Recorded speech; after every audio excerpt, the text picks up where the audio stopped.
Hello everybody, and welcome to a Fundamental Games game playthrough. Today we're going to play a game of Rune.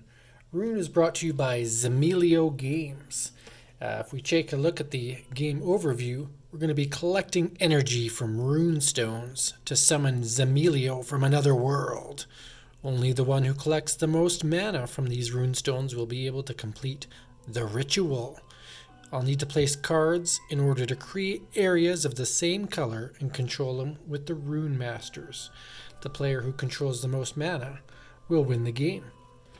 So this game comes with 6 meeples, 2 tokens that are kind of like a micro expansion because the original game didn't have tokens, but each player is going to get 1 token. It's double-sided, 3 meeples, and then we're going to distribute the cards. It all comes in this nice little box that a game shipped in. So there's a box of Rune.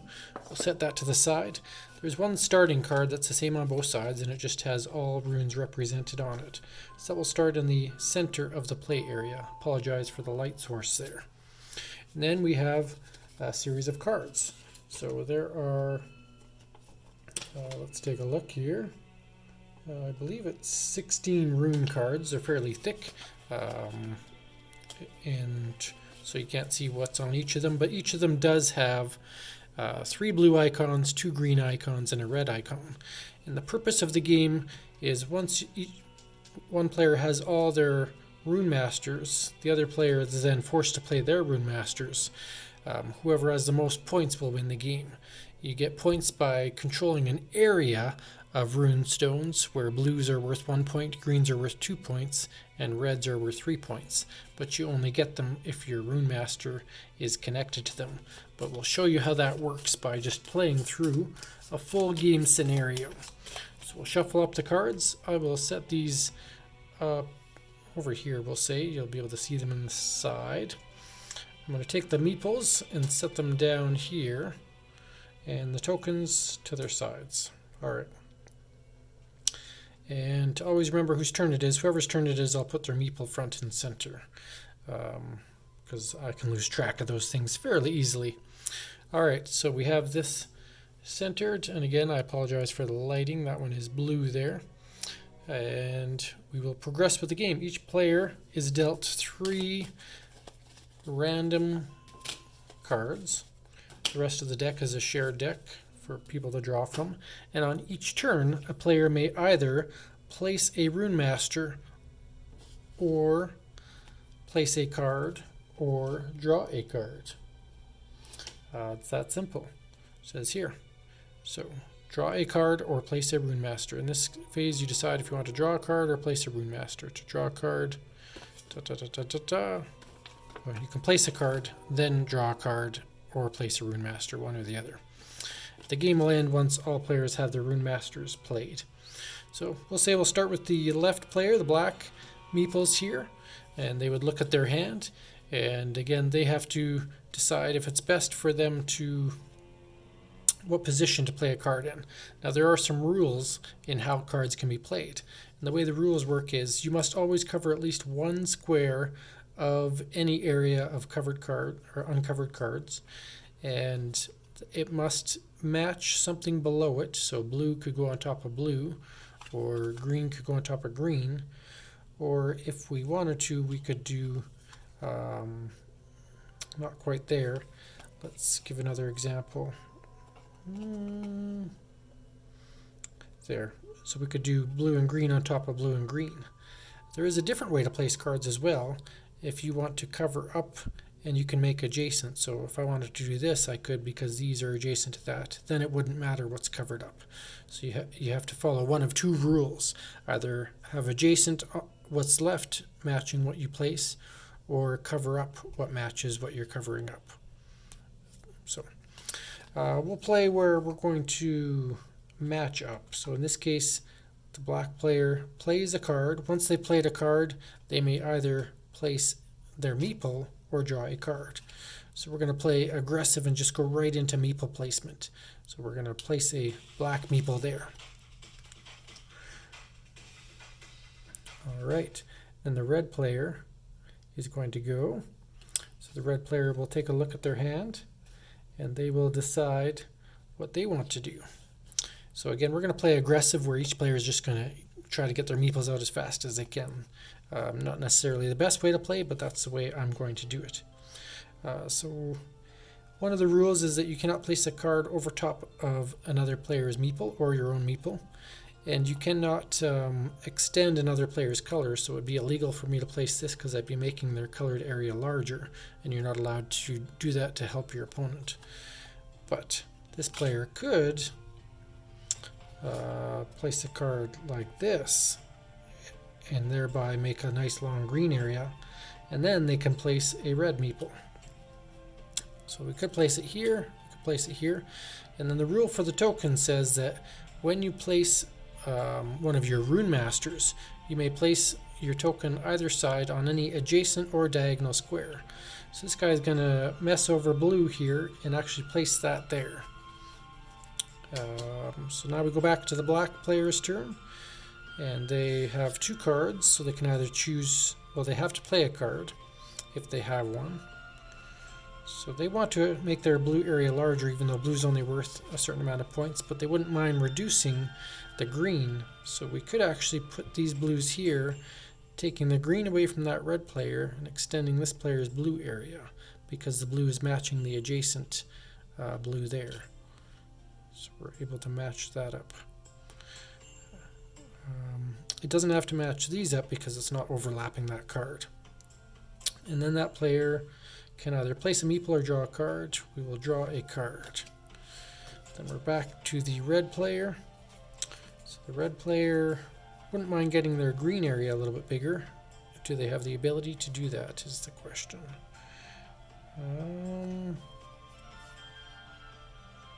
Not really with that one.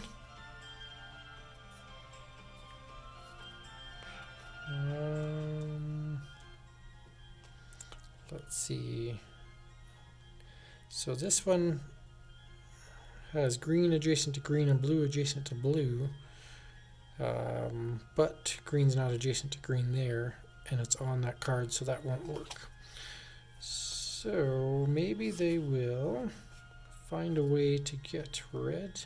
So green and blue can overlap there.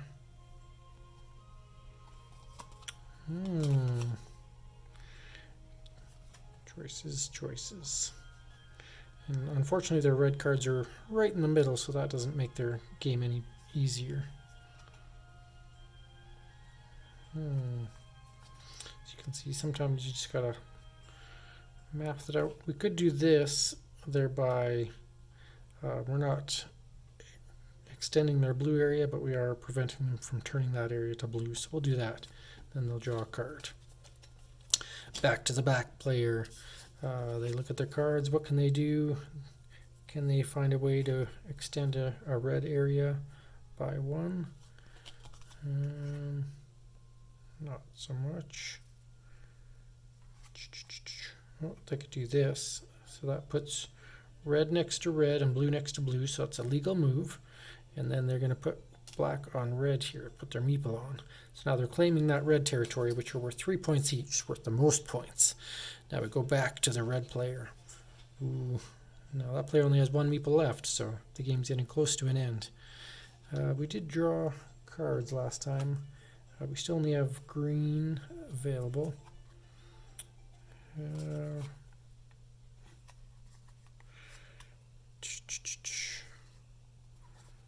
Not working so well. Well, we can do that. Green covers green, and then we get an extra green extension there. Now, do we want to place this? We could actually place that there, and that player will get blue, and then they don't get to draw a card. Go back to the black player. They've only got 1 card left, and if they could find a way to extend that red, it would be nice, but it doesn't look like that's going to be possible. Oh, no, not quite. But they have to play their card. If we could find a way to make the red next to the red again, that might help.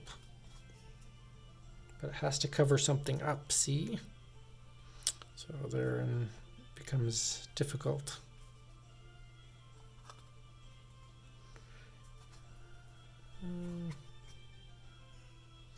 Well, we can do that and then just say I'm going to claim this blue as well.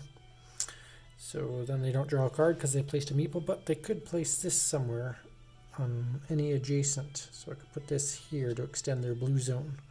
So now we're on to the red player. And the way the rules read is that any player who has placed their last Rune Master, the game is over. The other player will continue playing until they have also played their last Rune Master. However, they can no longer choose to draw a card. Once all Rune Masters are placed, then you do points. So they only have one card left. So they'll have to place that and then place their meeple, and the game shall come to an end. So can they make any more points? They've only got a couple points here. Can't really extend the green. Can't do a whole lot with the blue. Could do that to get one extra point.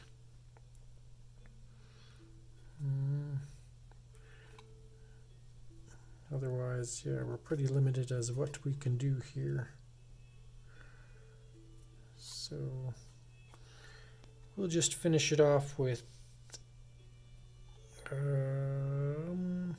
this play. Extend it by 1 and put this guy here. All right, so we're both out of meeples, black and red both. Apologize, you can't see the top of that card, but this move here is legal. And then we will add up the points. Actually, I'll shimmy this up a bit so you can see the final game board. The game board is very dynamic because of all the different cards and how they're laid out. So the way the point system works is blue is worth 1 point, green is worth 2 points, and red is worth 3 points. So let's say the black player, since they went first, we'll count them first. They have, and you only count in lines, you don't count diagonals. So orthogonally. 1, 2, 3, 4, 5 points for blue there, plus 3, 6 points for red. So that now brings us to 11, and then 11, 12, 13, 14. So black has 14 points based on their areas of control. Now the Rune Masters in red have 5, 6, 7, 8, 9, 10, 11. Oh, couldn't legally play there, so we'll put this one here instead. To say they claimed here. Apologies, it was an illegal placement. We'll put it on these two green instead. So 1, 2, 3, 4, 5, 6, 7, 8, 9, 10, 11, 12, 13, 14, 15, 16, 17 points for red. So even though black was very aggressive in getting its positioning and taking over a couple reds, actually the red meeple won the day. The Rune Masters found enough control in green to outrank the mighty blues. And that is a game of Rune. Again, very simple game. This was only £9 on Kickstarter when it was launched by Zemilio Games, and they're going to be doing a relaunch soon with another micro expansion. So very cool little game to pick up. There's a little bit of thinking and strategy in how you play your cards, when you play your meeples, where you play your meeples, where you play your one bonus token, and kind of like classic games, although the gameplay may look fairly straightforward at first, how you place your cards, where you place your cards, and the timing of them is really what makes this game interesting. And again, can't go really wrong with a price point. Very, very portable game. Fits in the palm of your hand, fits in a backpack or pouch or satchel quite well. And lovely art by Tristan Rawson, one artist who's done some work for one of my games. So again, thanks Zemilio Games for providing this prototype to show me what you had to offer. And we had a chat on our Kickstarter Journeys podcast not too long ago to share some of your thoughts about game design and production. So it was kind of neat to talk to you about that and then get a chance to play your game.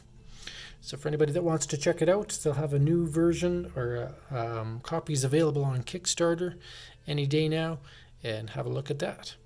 Take care.